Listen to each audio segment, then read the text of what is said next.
I could ask all of you probably who's in sales, and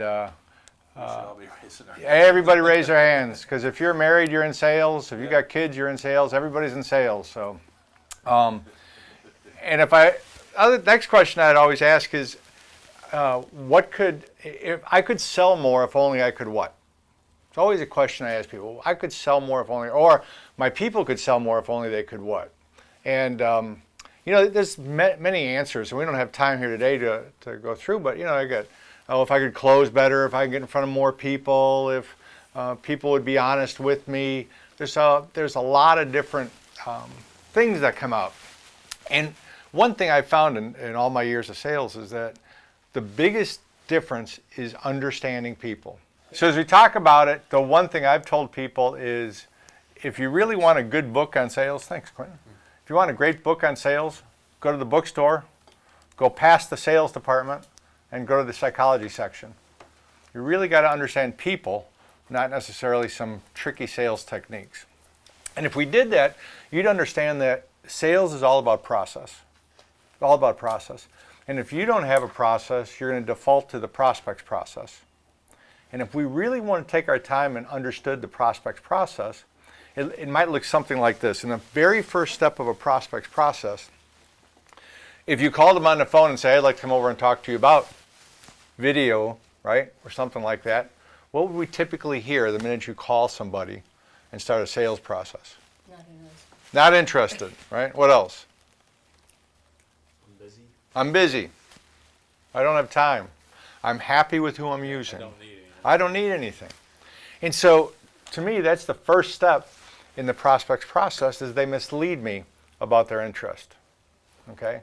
I believe I say that truthfully because I've sat in Rotary clubs, I've sat in social situations, golfing with presidents of companies, owners of companies, and in a social situation, when I say to somebody, how's it going? I don't hear out of their mouth, everything's fine, no problems, I hope it stays this way. I always hear, boy, if we could improve this, if we could improve that, if I could get this better, if I could get that better. But you call them on the phone and say, I might be able to help you market better. And they say, we're fine, no problems. So why is that? I can show you real quickly why it is. It's a simple thing of, it's not that they're mean or evil, okay? I'll put the situation in. Let's say tonight, what's your first name again? Rick. Let's say tonight Rick goes home after this meeting and his wife stopped at Sam's Club and bought half a cow. Good news is I buy my own cows. I'm not married by now. Yeah, okay. So he bought a half a cow, Yeah. took it home, opens up the refrigerator freezer, there's water all over the floor. Yeah. Refrigerator repairman was out last month, so I can fix it, but it won't last. Right? So you got to go buy a refrigerator tonight, otherwise half a cow's going bad. Yeah. Do you own a pickup truck?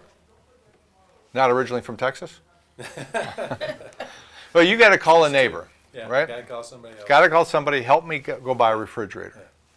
You then call people here that you know and say, I need to go buy a refrigerator. You just redid your kitchen, what'd you buy? Right? You then go to the store, Best Buy, and you see a big sign in the window, 1 year free financing. You walk up to the young lady and say, I'd like that 1 year free financing, I need to buy a refrigerator. And now he walks back to where all the refrigerators are, and in comes our salesperson. Uses his best line on you, help you. And what do we all say to this person? Just looking. Just looking. David will say that. I'll say, Just I want looking. This, or this. Yep. Majority of people say no, just looking. And yet we told a 17-year-old girl in front of this store, I need to buy a refrigerator. The minute a sales process happens, walls go up, phasers go on stun. Right? Heck, I was in Best Buy the other day, had to buy a little gadget. Guy says, can I help you? No, just looking. And the minute he turned around, I said, can I ask you a question before you leave? When he said, can I help you, why didn't I say I have a question? I envisioned a sales process, and so I had to stop it. It's typical, it's not mean, or it just happens. It happens to all of us. The second part of their system is they want from you all your information, right? Why don't you tell me about your stuff? All right, I'm really happy with who I'm using, but why don't you give me your info and give me your prices? How would you do the video for my website? And what would you charge? They want all that information.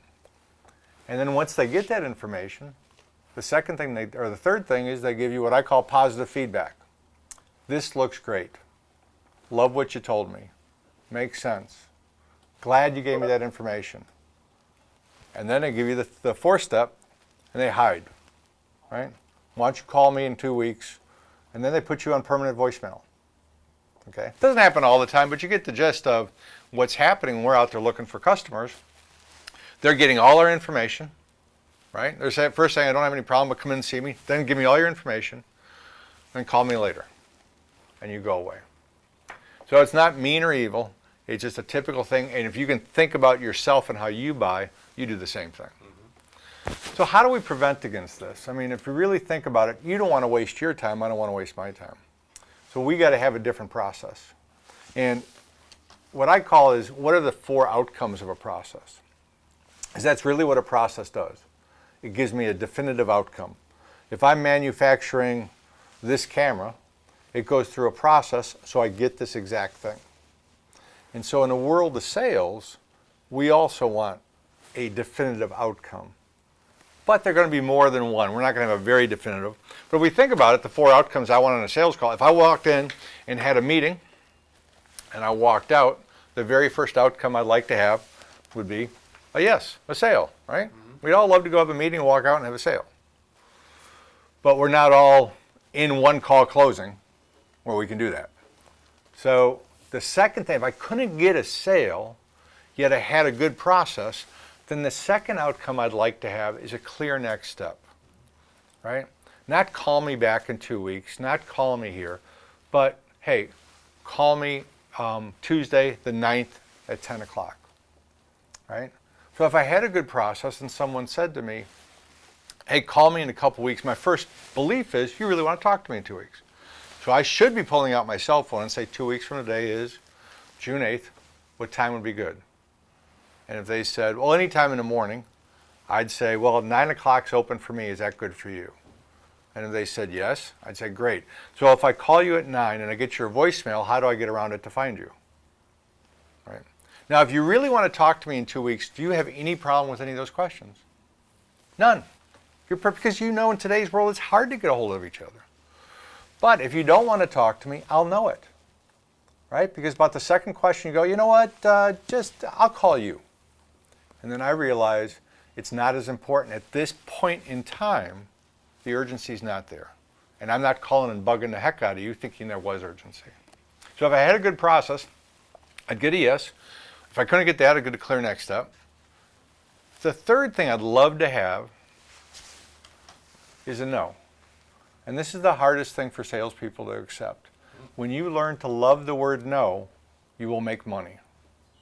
This is where money is made, with the word no, not the word yes. And I know that sounds like a paradigm shift, but if we think about it, if I had a meeting and we both had, let's say, we both had a meeting, someone called you on the phone, someone called me on the phone, and they said, would you come and do your dog and pony show? And they called me and said, would you do your dog and pony show? And you went in and knocked their socks off. They loved it, right? They said, you know what? Give us the contract. And I follow in a little bit later with a beautiful book of all the presentation I'm going to show you. I can't wait to show you what I got here. We did a lot of work here on this presentation. You know what they're not going to say? Go away. They're going to say, go ahead. Make it quick. Now, I just spend now the next hour doing a wonderful presentation, my best. Is he going to say the last hour of your time was a waste of time? He's going to say, looks good, call me in 2 weeks. See, the thing is, when someone calls me and says, come on and do a presentation, I have rapport with them. And unfortunately, that person I did have rapport with has now just lied to me. Not his fault, it's my fault. I never believe it's the prospect's fault, I always believe it's my fault. And so, he just lied to me, and he says, you know, call me in 2 weeks. I call him 2 weeks later, and guess what? He accidentally picks up the phone, didn't check caller ID. And I say, hey, this is Tom, just wanted to check on you. When should we get back together? I got some ideas. And you can imagine this guy going, still working on it, call me later. Now, does he ever want to talk to me again? Here's someone that now is avoiding me. Somebody I had rapport with, that had interest with me, is now avoiding me. And that's a sin in sales. That's a sin in relationships, right? The reason he's avoiding me is because I didn't have the guts to go for the no. I didn't let this person know that it's perfectly okay to tell me no. I'm not a fit all the time. And the quicker you get to the habit of saying, hey, I'd love to show you my presentation, but could we do this? If you don't like it, it's not a fit, it's not right for you, will you let me know? And it's okay. I'm a salesperson. I like to think I'm right for everybody, but I'm not. Right?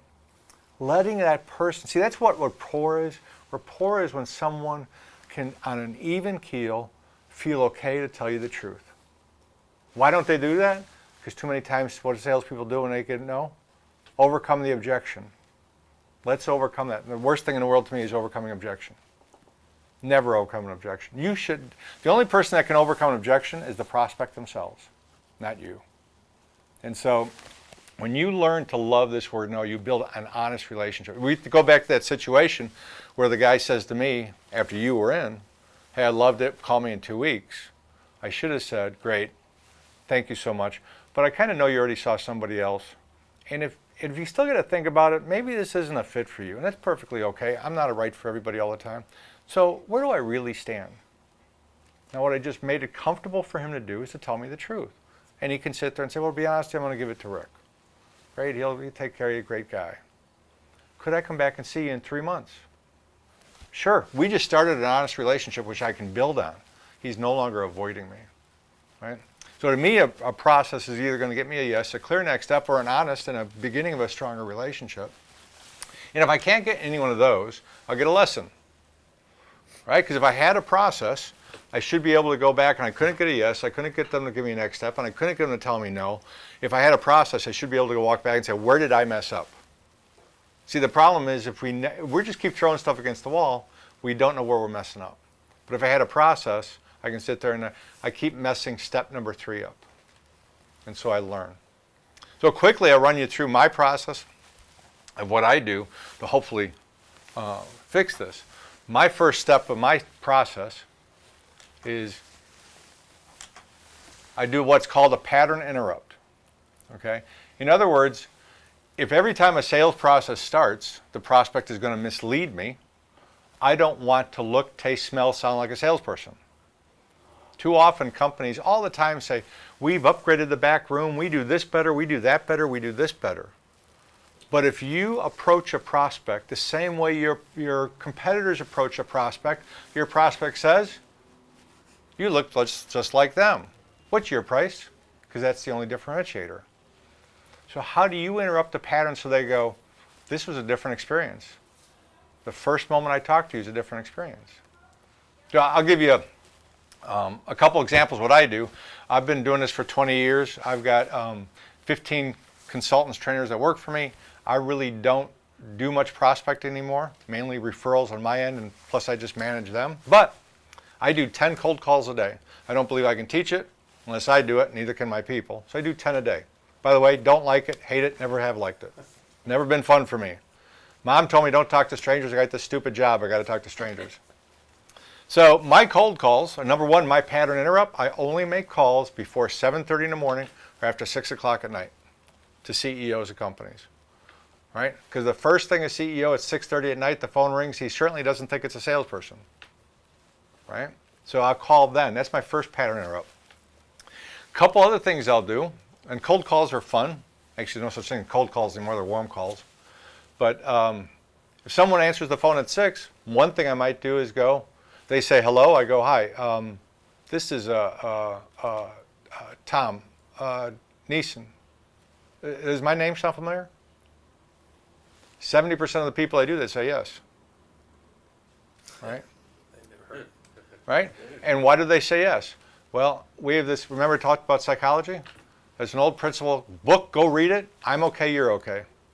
It's $3.95, and it talks about the principle that human beings like to help out other human beings that are worse off than they are. Now you can think about the guy sitting on the phone. He knows his office, knows where he's at, and this other guy on the phone says, hi, this is Tom Niesen. The other guy on the phone's going, but this poor guy doesn't even know his name. I got to help him. and I hear words like, yeah, it does sound familiar, somewhat familiar, maybe, kind of. I hear all those words. And then my next comment to them is, good. Do you know where we met? And I hear things like, do you belong to the Rotary? Do you belong to this? Do you belong to that? And I go, no, yeah, but I haven't seen, yeah. And we start talking, because my goal in a cold call is to have a conversation, not to sell somebody. So another one I'll do is, a guy answers the phone, says hello. I go, hi, this is Tom Niesen. I'm really uncomfortable making this call, and you're probably going to be mad you picked up the phone because it's a cold call. You want to hang up? Tell you what, you give me 30 seconds, I'll tell you why I called, then you can decide if we should continue. You got 30 seconds? Now I keep a thing called a cookbook. I track how many contacts I made and how many I get through. And out of my last 500 contacts, 473 people said go ahead. They didn't all give me appointments and they didn't all buy from me. They said go ahead, I'll listen to you for 30 seconds. Why? The main thing is, my next step of the process is I set ground rules. If you think about it, I said, really uncomfortable making this call.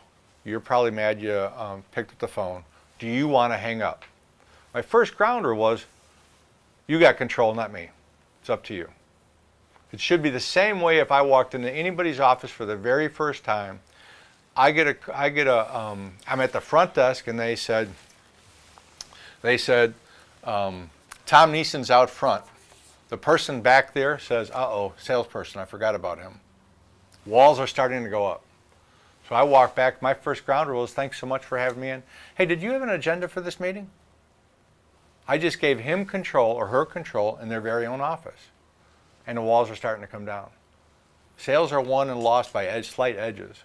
And how quickly I get rapport in this guy to break down the wall is important. So by me saying, did you have an agenda for our meeting? Gets him to say, oh, no, go ahead. It's amazing. They'll give it right back to you. But they get more comfortable. My second ground rule in that thing was, give me 30 seconds. Time. I'm always setting time. Same thing if I go into someone's office for the first time, it's time. Thanks for having me in. Do you have an agenda? Hey, when we talked on the phone, it's 30 minutes. Do we still have 30 minutes? Always make sure you line up the time, because who knows what happened to this person since you got there.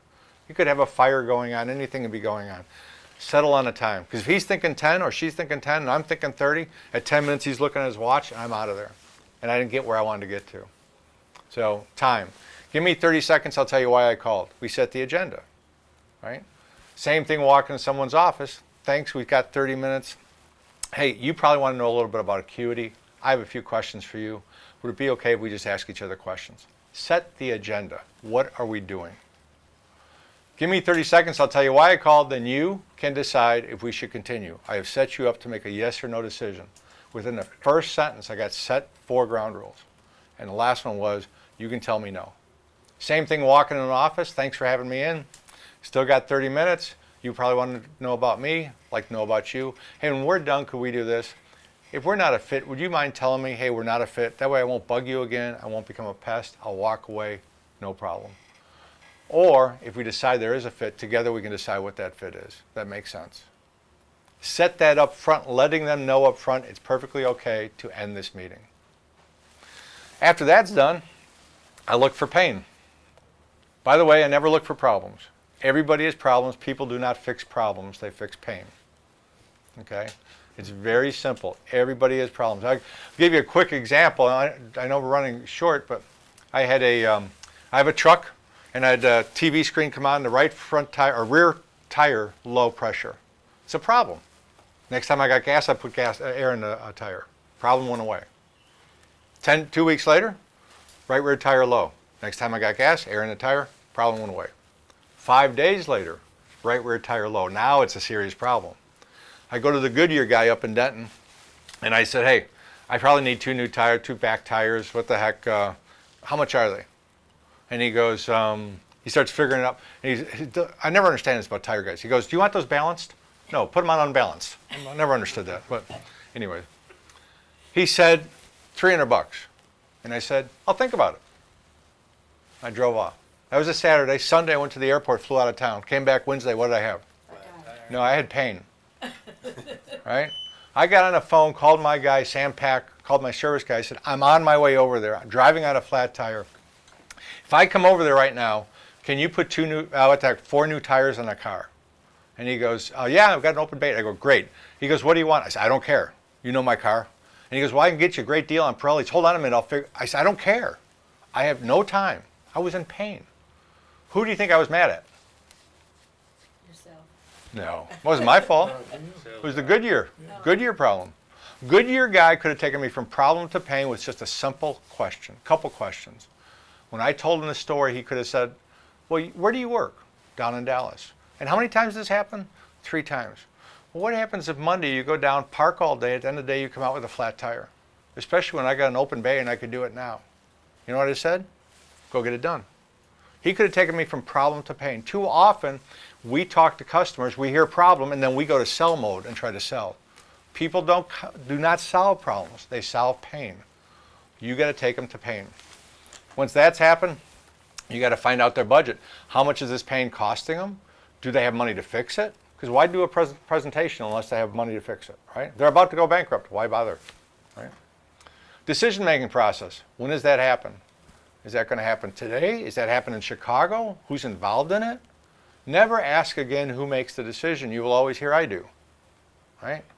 What is your decision-making process? Remember that truck I told you I have? When I decided to first buy it, drove into the dealership, said I'm looking at a truck, guy gets done, we're looking at it, and he says, well, you want to take it home for the weekend so your wife can see it? I go, this is my car, not hers. She's got her own car. And he goes, well, you want me to check what kind of deal I can get you on credit? Yeah, you can do that. He said, you sure you don't want to take it home? No, it's my car. My wife doesn't need to see this. The minute he left the room, what did I do? Cell phone out, go, Sherry, is White okay? He knew my process. He just had to get out of my way, right? Once I get that, that's when I close in the presentation. Problem is, too often we're trying to do a presentation too early without finding the real need and the real issues. I'd much rather eliminate people out of my sales funnel and not try to close them if they're not ready to set ground rules, there's not enough pain, not enough money. Too often we're saying hello, building rapport, and then going to presentation mode.